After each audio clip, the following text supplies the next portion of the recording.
Sometimes in our congregations we shy away from difficult issues, but what a place to really deal with those things that affect all of us.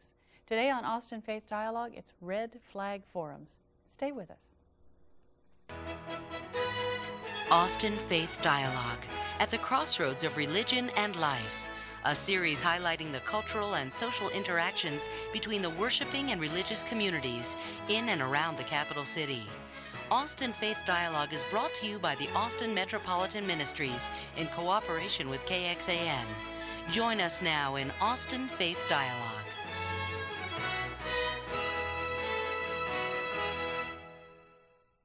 We're glad you've joined us for today's edition of Austin Faith Dialogue. I'm Sandy Wilder, your host, and today we're talking about a particular format for discussing those really tough issues with members of your congregation.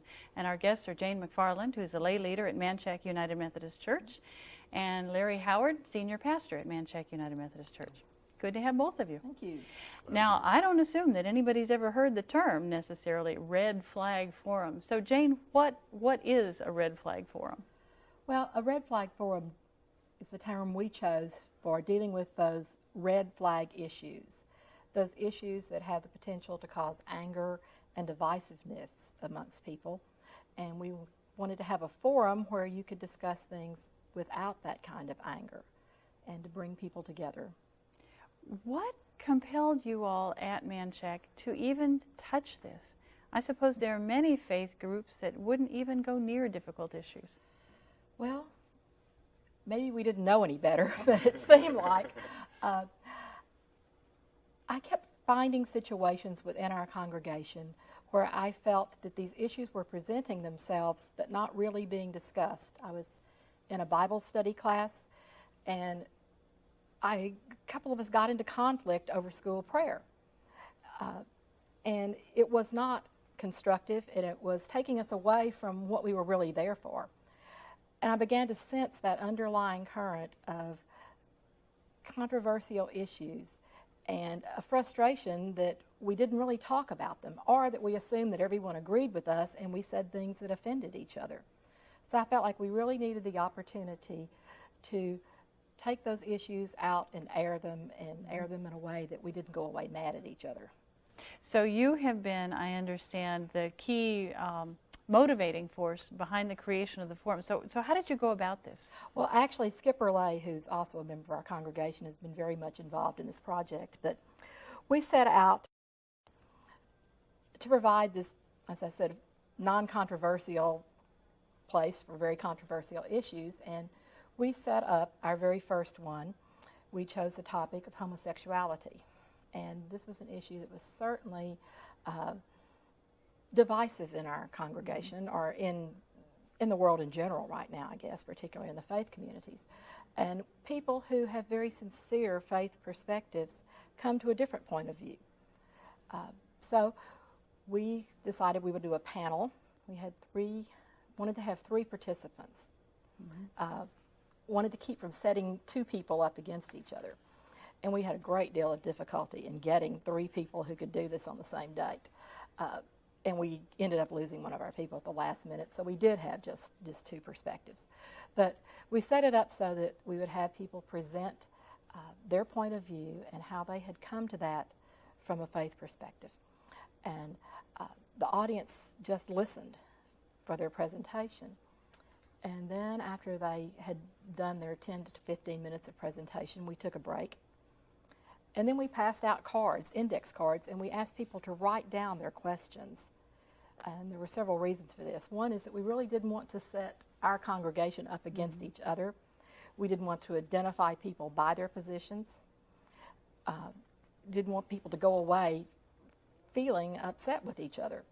And it also allowed them to be anonymous and ask things that they might not have asked otherwise.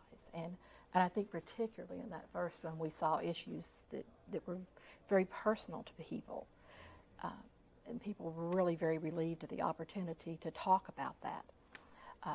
So then the moderator takes the questions and asks them. And that also allows us to control the way that the questions are asked. We don't have any angry tone of voice. And it allows us to sort of screen the questions and keep it positive. and create a real forum for dialogue. This sounds very much and has been, I think, then a lay-led initiative. So what has your role been in all this, Larry? I get to come and listen, and I enjoy that very much. Since usually these are held on Sunday nights, and on Sunday mornings I've already spoken several times, it's been enjoyable to me. Sandy, one of the reasons I'm excited about the Red Flag Forums is that I see this as a way of doing something which the church did for me when I was a young adult. When I came into the church as a young adult, the church at that time was presenting issues in a broad and deep perspective and would address issues from many different directions. Since that time, the church, and legitimately so, I think, has moved more toward advocacy. And I'm not saying we shouldn't advocate for certain issues, but I appreciate so much as a young adult receiving the many different sides of issues, and I think that education helps a person to grow, and so I think that's the education we're providing to our congregation and our visitors through these Red Flag Forums. And I'm struck by the notion that you have a variety of perspectives. Now, many of us probably know people who agree with our perspective. That's where we are comfortable. How do you go about finding people and getting folks to come whose perspective might be very different from yours? Where do you hunt for folks? That has been one of the challenges. And often we can go to one person who has a very well-known point of view, and they can tell us who can provide an opposition point of view. But we look for people who are not just advocates of their position, but people who can do it in a very thoughtful and intelligent way, to do it without being very adversarial. We really want people who have come to their point of view from deeply from within their faith and from where they think God calls them to be on issues. Not, we can find lots of people who are very outspoken, very articulate on issues, but they may not be the person we want in that forum. So what difference do you notice between folks who come with that faith perspective and others who just come bringing an opinion? I have seen, at least in one of our situations, where we had someone who was very passionate about their position on capital punishment and very articulate. And the other person was also extremely passionate, and it became uncomfortable. I think that it became too adversarial, and I don't know that we all went away feeling as good as we might have felt if we had really approached it more from, where is God calling me to be in this? My experience when a person addresses the issue outside of a faith perspective, Sandy, is that as they hear the people around them addressing the issue from a faith perspective, they often will try to use some of the language of religious experience, and for a religious context and a religious audience, they sometimes will conclude that person may not be using that language appropriately, and that maybe they're not as sincere as they need to be. So it becomes a disadvantage for that particular spokesperson if they try to speak out of a faith perspective where they may not naturally be, and so it doesn't give them a fair advantage, I think. Now, I've heard you use the phrase feeling good, that the audience often does that. So is the goal then of the Red Flag Forum to help people feel good? I think the goal that is one of the goals, for people to feel better, to feel more comfortable about having different points of view, and to challenge people to understand how other people whose faith is just as sincere as theirs might come to a different point of view. I think too often people think that there's only one way, that this is God's position on this issue, and that's the way it is. And, Yes. and they're real sure that they're right. And I think it does all of us good to sit back. I know that I've grown a lot from sort of cooling it and letting someone tell me how they came to their point of view. Yeah, that is what I was going to ask you. What differences have you noticed in yourself as a result of organizing and participating in these forums? Well, I tend to want to come out very strong on issues, and I'm just as like all the people I talk about. I assume that I'm right and that everyone agrees with me. So it's been just a really good opportunity to understand, to not feel not feel anger sometimes. I think that sometimes you can get so angry that that they just don't get it right. And I think it's very good to kind of sit back and listen and hear how they came to that point of view. And I've really learned to respect some other folks. As a pastor, I have been able to hear the phrasing of questions from the audience. And in those questions, I've noticed that the issues that are concerned to them may not have been the issues that I would have identified in the congregation. The phrasing may indicate a nuance that I was not aware was of a concern to them. So it's been enlightening to me just to know where people in the congregation are on these different very controversial topics. And I wonder then what differences you've noticed in the congregation as a whole, not just when folks are in the setting of the forum. I don't know if there's any permanent change that's occurred, but I think that the forums have done at least two things.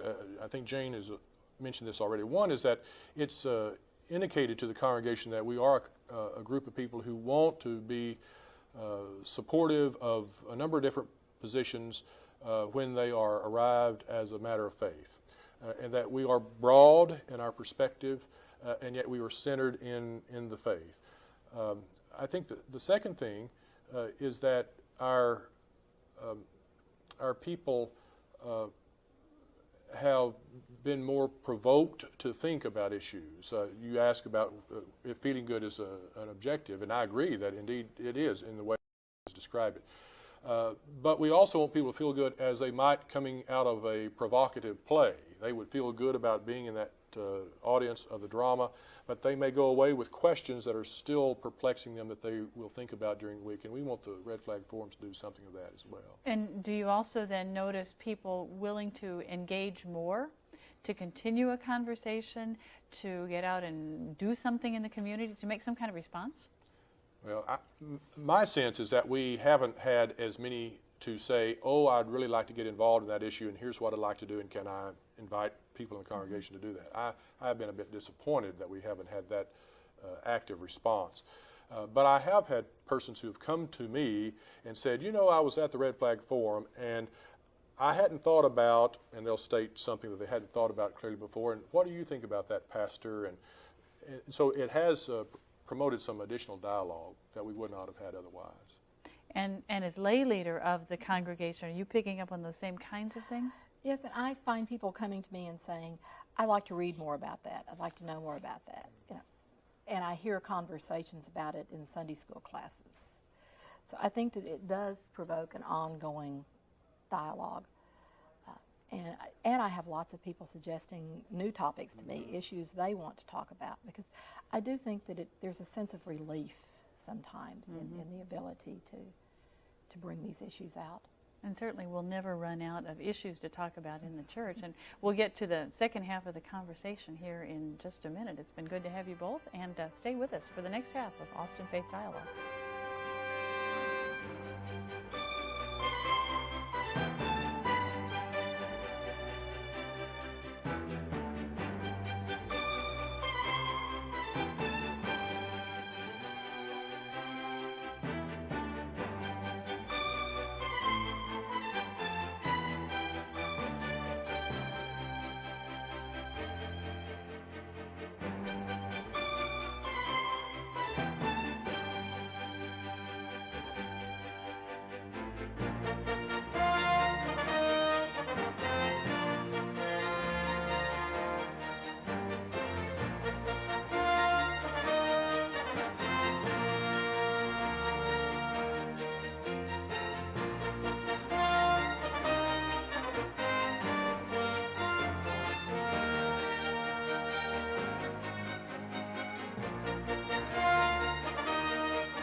here for the second half of Austin Faith Dialogue. I'm Sandy Wilder, your host, and we're talking with Mary McFarland and Reverend Larry Howard of Manchac United Methodist Church about this wonderful opportunity for folks to really engage in issues. So, Jane, talk a little bit about your forum so far. You've had one on homosexuality and another one on capital punishment. Yes. And who has participated in these? When we did the one on homosexuality, we had Sid Hall, who is a pastor at Trinity United Methodist Church. And Trinity is a reconciling congregation. So Sid presented that perspective. And for folks who don't know what reconciling congregation is, I'll let Larry define that better. Thank you very much. Yes. Say Well, it a reconciling right. congregation, there are a number of congregations in United Methodist churches that have joined the reconciling movement. And those are congregations who believe their churches should be open to all persons, regardless of sexual orientation in particular. They state a number of categories, but sexual orientation is in there. And Trinity United Methodist Church in our community, along with Grace United Methodist Church in our community, are both reconciling congregations, I believe. I know Trinity is. And they have been very open about receiving persons who are homosexual or gay or lesbian in their worship life and in their leadership life. Okay, so the senior pastor then of Trinity, Sid Hall, And we had Mimi Raper, and Mimi is chairman of the Conference Board of Ordained Ministry. And Yes. she presented sort of the middle of the road perspective. so that would be sort of the official United Right. Methodist position? Yes, she was there to tell us where the church is officially at on this issue. And unfortunately, our more conservative point of view, we had a difficult time, first of all, lining up a participant, and we had someone lined up, and they got ill that afternoon. So that first forum was not the balanced perspective that we wanted to provide. I think that the people who were our participants did the best that they could to balance it and to say where other people were on that issue or how other people might see that. But it was very interesting, though. I think it was very enlightening for people, and the kinds of questions that we saw come out of that showed that it was a very deep issue with people and very personal. I think that probably a lot of the people who were drawn to that forum were struggling with some personal connection to that issue with someone they knew well and wanting to know how to reconcile their faith with that issue. Yes, I would second that. I know a number of persons who were there who were not there just to learn about an issue, but were there to gain a new understanding for how they would deal with a family member, with a friend, and how they would reconcile their own faith and their understanding of it with the practice of homosexuality. Yeah. So then the questions perhaps elicited lots of different perspectives, even though the panel presentation didn't? Right. And in answering the questions, I think that they did the best they could to present a different point of view of how someone might see that issue differently. And the questions, like I say, were just very deep, personal kinds of issues that people were dealing with. A wonderful start. What happened then in forum number 2? In forum number 2, we took on capital punishment, and Skipper Lay coordinated that one. Dr. Steve Larson, who is a therapist here, and he's ordained Lutheran clergy person, and a very passionate advocate against capital punishment, was one of our participants. And our other participant was Rusty Hubbard, and Rusty is with a victims' rights organization called, I think it's Texans for Equal Justice. And this is a very personal issue to him. I think someone in his family had been a victim of crime. So that discussion did get more personal perhaps and more heated than the first one had.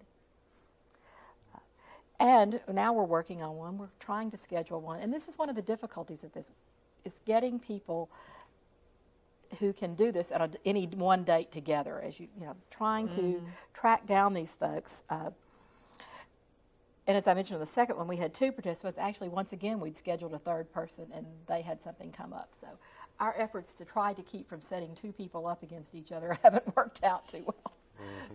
But I'm now working on trying to get some folks for September the 19th, a Sunday evening, to talk about school vouchers. And although that issue has passed us for this legislative session, it still is very much on the minds of people. It'll be back. It will be back. Have you noticed now that you've done two, that there are any particular things you need to adjust, to do more of, to do less of, to not do at all? What would you say? Well, as Jane has indicated, we'd like to have a greater number of people who represent the viewpoints, so we don't pit one person against another. As the interest in the congregation grows, we would hope that the interest will be shown by a greater number of people who come and participate. We've had a good group, but they've not been large in numbers. Yeah, and I think that we were hesitant to publicize widely to begin with because we weren't sure whether it was going to turn out to be too hot to handle. We really didn't know what would happen. Good point. And so now we're very comfortable with this format. We're comfortable with the way it's working, and we're ready to invite more folks in. It doesn't have to just be a family discussion just amongst us now. Right. We can invite other people. And we will do more to make this known as it goes on. And then I've also had people ask me to do one on science and religion. And I still want to get to that issue of school prayer, Yes. Always a timely the one. one that started it. In what ways do you think this this program, these Red Flag Forums, could be a model program for other faith groups that may be wondering, how do we approach hot issues? I think it would be very constructive if our faith groups would engage more in this kind of dialogue, to use that kind of forum to let people talk about these issues. As I said earlier, it creates an undercurrent that is not constructive, and the issues keep popping up where we don't want them to be and creating divisiveness. I think that our annual conference, which is our regional body that meets once a year, could benefit from such a forum to discuss hot issues. We too often debate them on the floor in a legislative type environment and then have to vote on an issue which tends to polarize rather than to instruct, to grow, to help in understanding. I think if we'd have such a forum, then we all would be better informed, we'd know something more about each other, and we know a great deal more about the issues themselves. So I would recommend that to our annual conference. What conditions do you think need to be present before a group, a congregation or some other faith group, starts to organize this kind of program? I think you have to have very confident leadership who are willing to let you go out there and do that. I don't think this is something you would have wanted to take on in your first year. You're right. That's not something I Check. wanted my first year. Right. And I think you have to have people who are interested and well-read and willing to listen, willing to hear what other people have to say. Or maybe these people don't come to them because they feel, maybe they come to them because they want to state their point of view. Although I don't know that that's been our situation. We haven't let, they're disappointed if that's what they Right. wanted to do. You also have to have people who basically believe that there can be a number of different viewpoints that come from a faith perspective. And that's what Jane articulated at the very beginning of this program. And it's been an underlying presupposition of ours all the way through, that God can work with people and you still can have a variety of perspectives still based upon one's relationship with God. If you don't have that, then you're going to tend to swing one way or another, that one is more God endowed than the other viewpoint, it seems to me, and that would tend to color what is done. I think people so often think that God sees, when God looks at the world, God sees countries and political boundaries and rights and wrongs, and I'm not so sure about that. You know, I think we need to step back and look at things and be more willing to understand that we are different. I wonder what would happen in a forum if you brought in folks from an entirely different faith background, say a non-Christian background or a non-Western background. Has that been part of your planning or thinking? That is something I have really thought about in there's a very long list of issues. We'll never get through all these issues.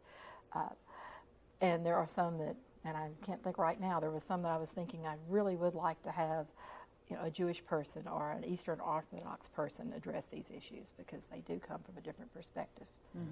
That would be enlightening to do that. Again, though, we would hope that they would come with our supposition affirmed that although they may come from a different faith perspective, they still believe that they are one among many viewpoints which could be helpful and instructive to other people. There are very strict Christian people who believe God has spoken only in one way, and there would be very strict Islamic people who would believe the same thing, but there would be broad Christian folks and broad Islamic folks. So I think there's a dialogue that's possible across those religious lines. Have you gotten inquiries yet from other congregations? We have had some interest from the conference level, from one of our delegates to the general conference suggested that this might be a way of bringing these issues into the congregations, the issues that the conference will be dealing with. And I've heard some other congregations who are interested. I don't know of anyone yet who's doing that. And actually, I guess, you know, I first heard of this type of thing. I was at a workshop where someone mentioned that in their church they had Sundays where they hung out a red flag and talked about controversial issues. And it wasn't a forum, but it really was the whole congregation talking. And I wasn't ready to see us do that. But right, that might not work for a relatively large congregation to have a town meeting kind of. Do you have anything written? Because folks may decide to call, to write, to come by, whatever. So what do you have down already about how these are organized? I could do that very quickly. I have most of it on paper, and I would be happy to share that. And one last question. How do you see the forums growing and changing? What do you see them turning into? I think that as we get fed more issues from the congregation, we may see more people get involved. You know, as people are beginning to see this as a place to bring the issues that trouble them and to get a hearing on those issues. And I would foresee that we might possibly allow questions directly from members of the congregation to the speakers, whereas now we're going through the cards. If indeed we establish a tradition that we really care for one another and we don't get belligerent, and I think we could do that. A good model. A good, safe space. Thank you, Jane, and thank you, Larry, for coming. And thank you for joining us today on Austin Faith Dialogue. We'll see you next week.